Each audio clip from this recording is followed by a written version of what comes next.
kelompoknya adalah akhir tambang 1. Siapa yang bisa ikut aja ya, masuk ya, lama.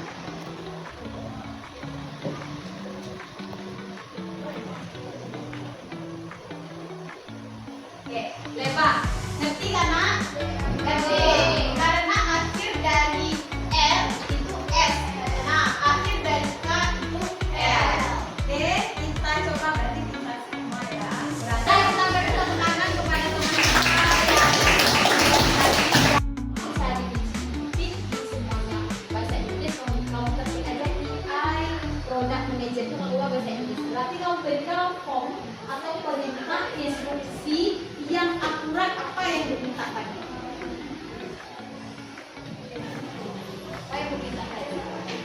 Tugas dan tanggung jawab menjadi seorang EI product manager dan apa keterampilan yang Anda harus miliki.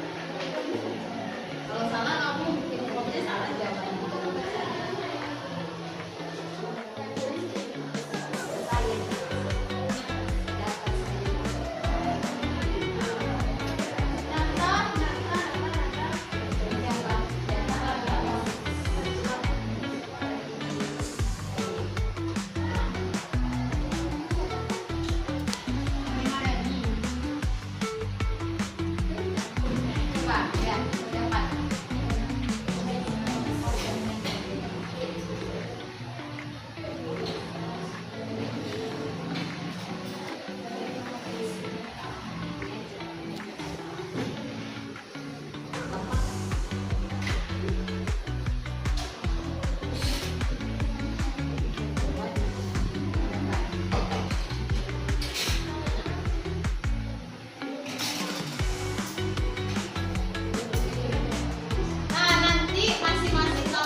Keterampilannya cukup 2 atau 3 saja secara garis besar saja. Jangan lupa dibaca ya, nanti kuisnya dari tugas yang diberikan. Nanti pastikan satu kelompok itu ke-5 tugas tersebut berkumpul.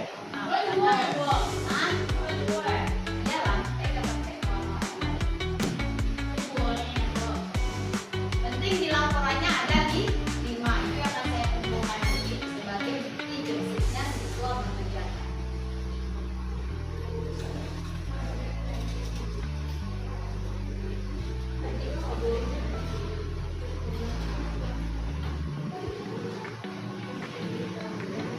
Rasanya beda, besok angkat aja biar video. Rasanya beda main laki-laki lupa di sini. Ya kan?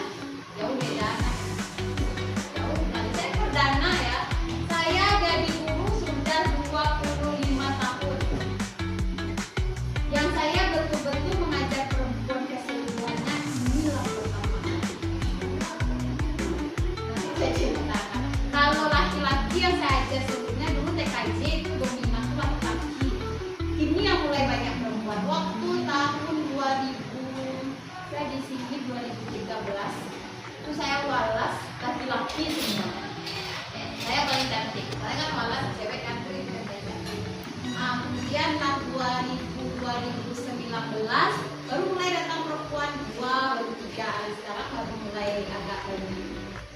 Nah, dulu laki-laki daya antusias belajarnya lebih cepat laki-laki. Sebenarnya kan perempuan sebenarnya saya lihat antusiasnya lebih cepat. Kenapa?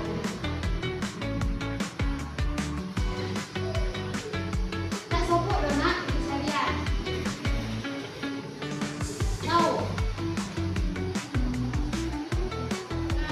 Komnya lah, kira betul sana.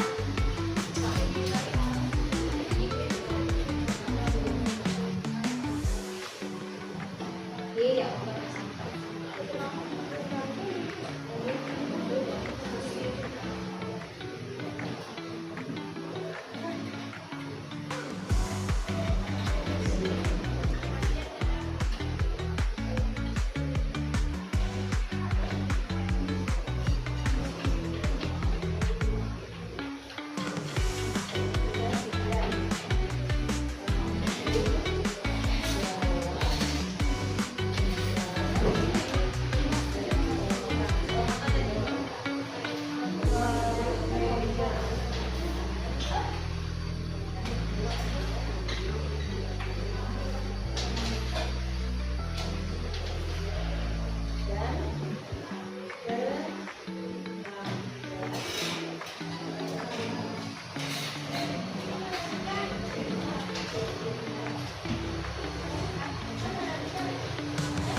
Pekerjaan apa saja yang akan hilang? Karena soalnya nanti ya, pekerjaan apa saja yang akan hilang dengan adanya perkembangan.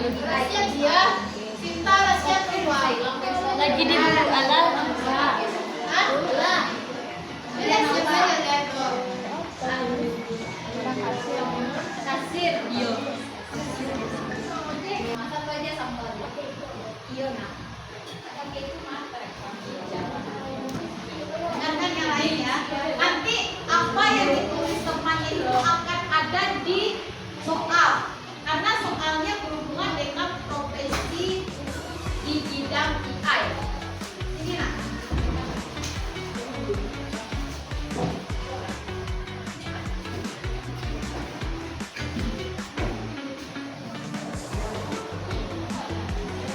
Perkenalkan, nama saya Saudara Inti. Berdiri saya di depan ini untuk membacakan tanggung jawab dan keterampilan dari profesi-profesi yang sudah dibagikan. Yang pertama dari data analis. Tugas dan tanggung jawab dari seorang data analis yaitu data analis bertanggung jawab untuk mengumpulkan, mengolah, menganalisis dan menafsirkan data agar dapat membantu perusahaan atau organisasi dalam mengambil keputusan yang tepat. Keterampilan yang harus dimiliki seorang data analis yaitu keterampilan statistik dan matematika. Kedua, menguasai software dan bahasa analisis data serta pemahaman tentang database dan data cleaning. Profesi yang kedua yaitu data scientist. Tanggung jawab dan tugas yang harus dimilikinya yaitu mengumpulkan data dan memproses data. Keterampilan yang harus dimiliki oleh data scientist yaitu pemrograman, matematika dan statistika, serta pengolahan data. Yang ketiga, profesi machine learning engineer. Tugas dan tanggung jawab yang harus dimilikinya yaitu membangun dan melatih model machine learning. Yang kedua, monitoring dan maintenance. Dan yang ketiga yaitu kolaborasi dan dokumentasi. Keterampilan yang harus dimilikinya yaitu pemrograman dan machine learning dan deep learning. Profesi yang keempat yaitu AI Product Manager. Tugas yang dimilikinya yaitu merancang visi produk AI dan mengidentifikasi kebutuhan pengguna dan mengubahnya menjadi solusi berbasis data. Keterampilan yang harus dipunyai yaitu pemahaman dasar AI dan machine learning dan tahu cara kerja model Yang terakhir yaitu AI researcher. Tugasnya yaitu melakukan riset dan eksperimen dalam bidang AI, serta merancang dan melatih model AI. Keterampilan yang harus dimiliki yaitu machine learning and deep learning, serta matematika dan statistik. Sekian, terima kasih. Nah, ada 5 sebenarnya banyak pekerjaan, tapi yang sering digunakan ada 5. Nah, itu data scientist namanya. Kemudian yang kedua, machine learning engineer. Yang ketiga, AI researchers. Kemudian yang keempat, AI product manager. Dan yang kelima, data analyst. Ada yang mau ditanya? Tidak ya, silakan kamu baca nanti. Boleh kamu menjawab pertanyaan yang saya berikan berdasarkan jobsheet yang kamu buat atau MPD yang kamu buat. Tapi kalau ini pakai waktu ya, kalau lama berpikirnya nanti temannya 2. Jadi saya ambil siapa yang tercepat pertama, nah itu yang akan menjadi juara pertamanya. Nanti timnya akan apa? Nah, silakan handphone kamu ambil di browsernya. Nih, ydrone. Kamu ketik ydrone.com/job. Oke, kita mulai. Satu, mulai.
Oke, yang lain ada mau ngejar enggak? Karena ada di sini ada kemungkinan bisa melihat Kak Belda, Kak Diva, saya, dan kiri ini masih siap Ramadhani. Kenapa enggak lanjut? Berarti Alisa mana? Alisa. Robin sama.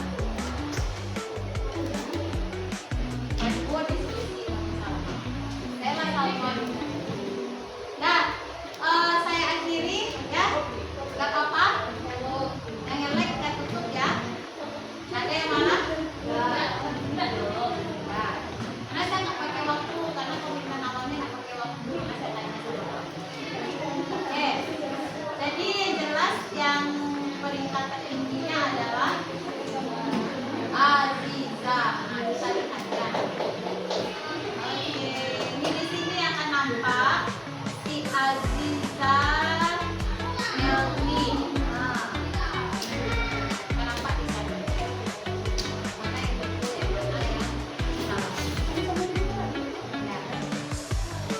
Nah, dia tidak ada di sini, maka tanda save. Kemudian next saja. Ah, iya, itu. Hah? Kan bisa ada TO juara 1. Itu tanya ibu akhiri kata ibu. Udah. Nah, jadi nomor 1 kamu gimana? Kamu jawab. Nah, ini dia. Berarti tadi aku tanya, dia bisa diakhiri. Emang marah pula, gitu kan? Nah, langsung aku bukan lagi. Nah, jadi kan satu lagi. Jadi soal yang terakhir. Yang Kiki Azizah dan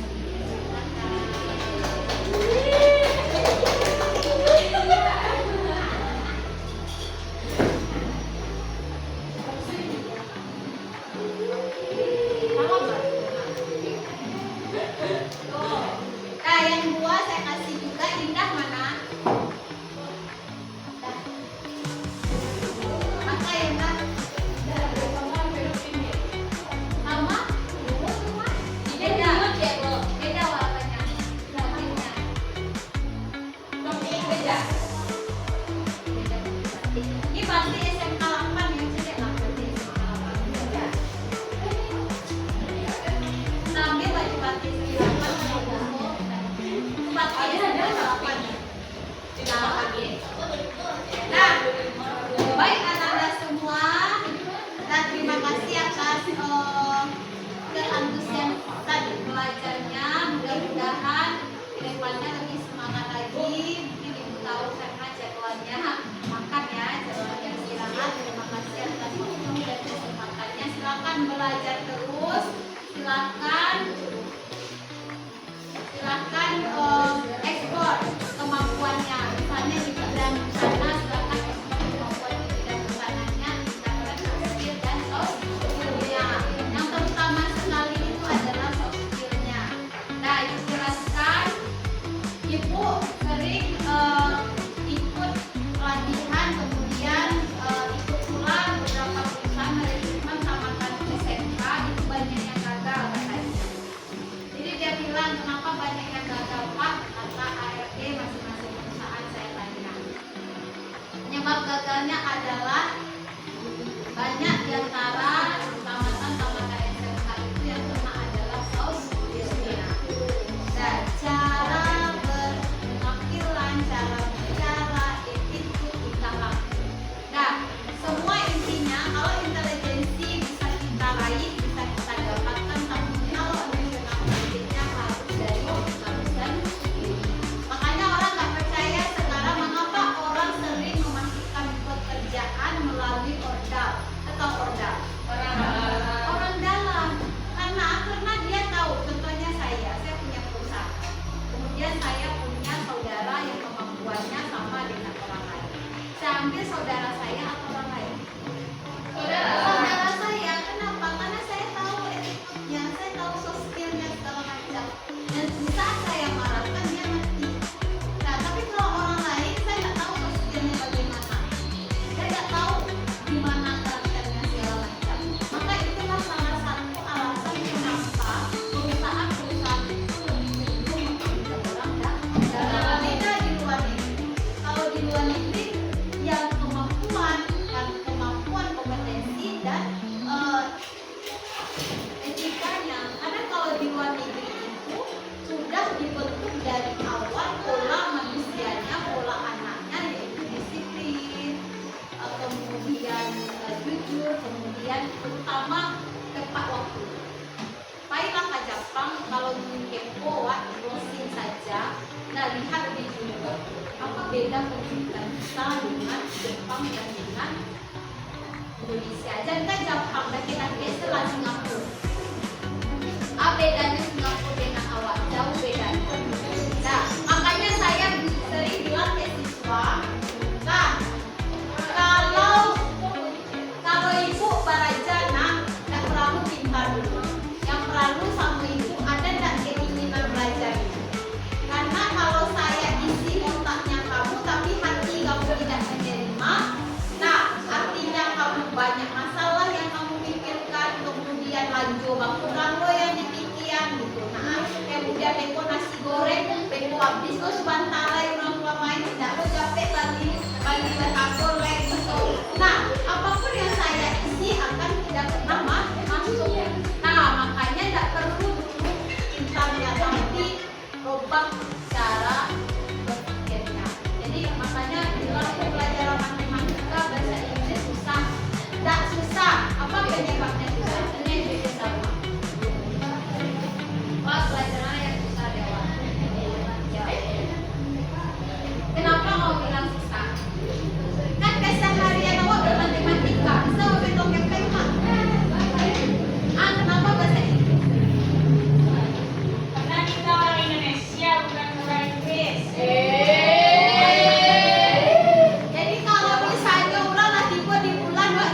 bisa